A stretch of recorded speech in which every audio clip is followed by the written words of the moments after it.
ફોર્મના બીજા ભાગમાં 9 વિગતો માંગવામાં આવી હશે, જેમાંથી કેટલીક વૈકલ્પિક છે, તે નહીં ભરો તો પણ ચાલશે, અને જે વિગતો લાગુ ન પડતી હોય તેમાં કંઈક લખવાનું રહેશે નહીં.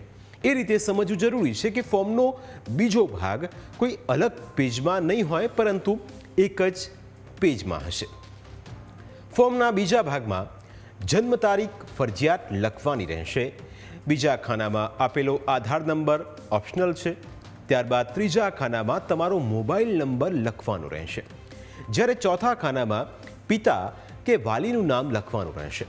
પાંચમા ખાનામાં વાલીનો એપિક નંબર લખવો ઓપ્શનલ છે.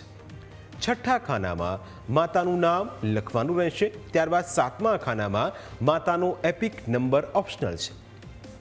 આઠમા ખાનામાં જીવનસાથીનું નામ લખવાનું રહેશે.